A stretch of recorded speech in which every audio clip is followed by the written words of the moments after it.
Ex-wife won't stop trying to contact me, and it's screwing me up, so I did this. It has been over 6 months since D-Day, 5 months since divorce, and I still need some advice. I do not have enough time to tell my full story, but here is what I can tell you. Married 5 years, had a great sex life. We had made the choice to not have kids until we were both 35. I pretty much caught her having sex with her AP in our bedroom. I'd been pretty clear about my views on infidelity right from when we started dating and had told her very clearly that cheating was a complete no-no for me. I stayed calm throughout the entire ordeal. I asked her to get dressed. I called up her elder sister who lived in a nearby town and asked her to pick my wife up. I blocked her on all platforms and talked to my lawyer about the divorce proceedings. They drove back to my house the next day, and she immediately threw herself onto me and started crying profusely. She wanted me to give her a chance to explain herself. Even though I did not really want to hear any of it, and my answer would still be divorce, whether she cheated 100 times or just once, I sat down with her and asked her some questions. My first question was it an emotional affair or a physical one? She seemed to be stupefied for a good 5 or 6 seconds before tears started streaming down her face, and she whined about how I could even think she would have an emotional affair with someone else other than me, and swore it was a purely physical one. My second question was, were you unsatisfied in our marriage in any way? She claimed she wasn't. She was incredibly happy with both our sex life and our financial status. What was the reason then? I don't know, she said, and absolutely broke down. She got on her knees and said she feels disgusted with herself. She said she was going through a lot since she wasn't doing well in her job, and she wanted to validate her own importance in her mind. She often talked to me about her job too. I supported her wholeheartedly, and she was also going to therapy for it. Even though I did not understand her reason, I did not poke much into it. I asked, "How many times were you physically involved?" She told me it was only 3 times of physical contact, and she had apparently never allowed him to kiss her. I don't know if that was supposed to make me feel better about it. With that, I was done. I told her that I wanted a divorce. Surprisingly, she did not say anything, just nodded and went to the guest room and locked herself up with her sister. Unfortunately, though, before I could serve her the divorce papers, our district went into lockdown and travel between districts was prohibited. Thus, in an unfortunate turn of events, it seemed I would need to spend a full week with my wife in the same house, and I could not even file for divorce because the courts were closed. But I was not having that BS. I decided to move out and live in my neighbor's house instead. And that helped somewhat. I would still see her every day. Dark circles and swollen eyes, she looked nothing like before. One day, she got too drunk and I heard her shouting in her room, "I disgust you, don't I? You can't even look at my face." And she repeated that the whole night. Another day, I bumped into her talking to someone on the phone in the footpath in front of our house, and she immediately started freaking out and screamed I was not talking to him, I promise. It was just my colleague from work a while later. She seemed to realize her mistake and walked away without another word. A week later, they moved away, and I moved back into my house. I got done with the divorce about a month later. Bizarrely, she did not demand anything from me in the settlement. 6 months later, she would still text me and call me sometimes. She once drove over 50 miles to see me when I was ill with COVID. I have not been doing very well. I do still love her. The way she was truly mournful of her mistakes sometimes almost made me feel for her again. But at other times, I just want to cut her off completely and start afresh. I am not sure if I would be able to love or marry again, but I did get along with a few hookups in the last 2 weeks or so, and to be honest, it does feel better somewhat. I do not know if I can move on if we keep talking.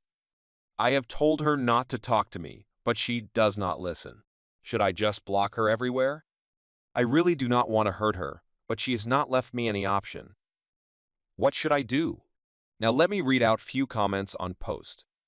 Nostromo 64 commented, "Block her. Don't take her back.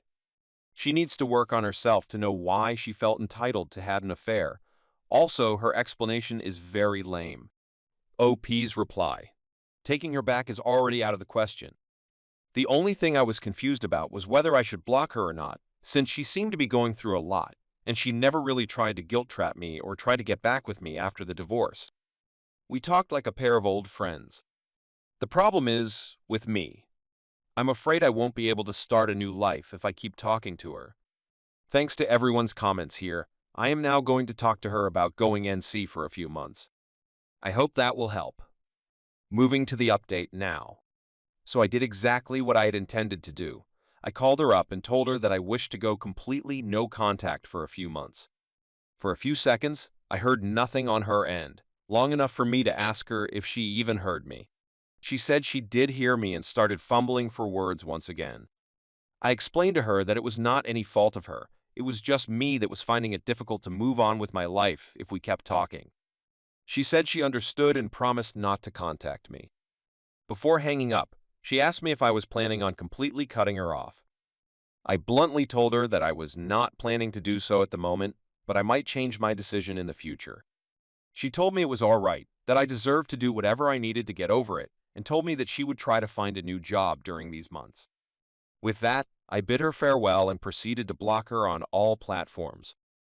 A few hours later, her sister called me up.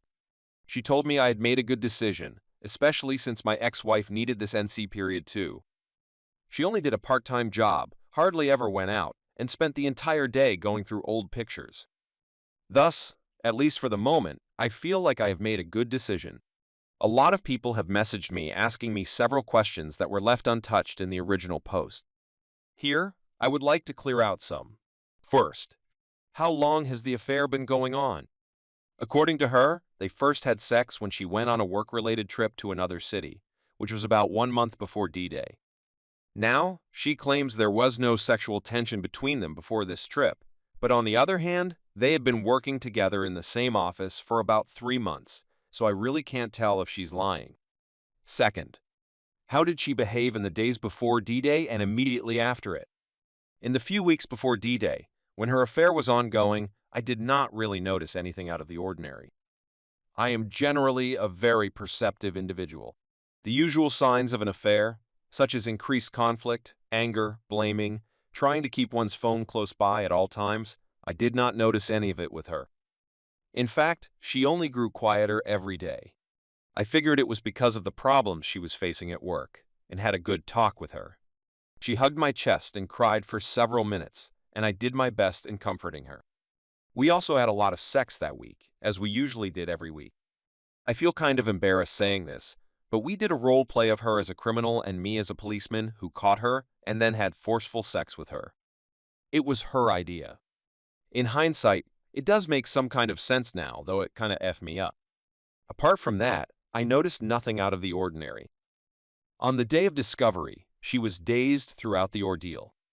It seemed her brain was switched off. She just looked at me with wide eyes, tears streaming down, and just nodded when I told her to wait for her elder sister while I left back to work.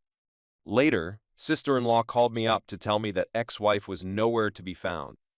I was preparing to go out in search of her when she called again to tell that she found ex-wife walking around in a dazed state around our neighborhood. She was either searching for me or for her AP. I don't know which. In her sister's house, she apparently also tried to harm herself physically, but then calmed down and had some rest. Third, is she still talking to her AP? This is one point that I failed to mention in my original post. She quit her job immediately after D-Day. According to her, she could not bear to see a fair partner there every day. I had anticipated that she would use this opportunity to ask for a heavy stipulation from the divorce, which made it even more bizarre that she didn't. Fourth, was she really talking to her AP on the phone when you stumbled upon her on the footpath? Frankly, I don't know, and I haven't asked. Fifth, how was your relationship after the divorce? We did have an NC period of about 1 week after the divorce. Later, she called me up and asked me if I could consider keeping a friendly relationship with her. I saw no harm in it, so I agreed. We agreed that we would not talk about the divorce or our married life. We just asked each other about work and about how we were doing. As for the frequency of contact, I would say minimal, 1 or 2 texts per day maybe, and sometimes none for days. Sometimes we would talk over call, but not for long periods. We never met physically. She did once drive over when I was ill, but was not allowed to actually meet me physically because I was in the isolation ward. 6. How do you caught your wife in bedroom with affair partner?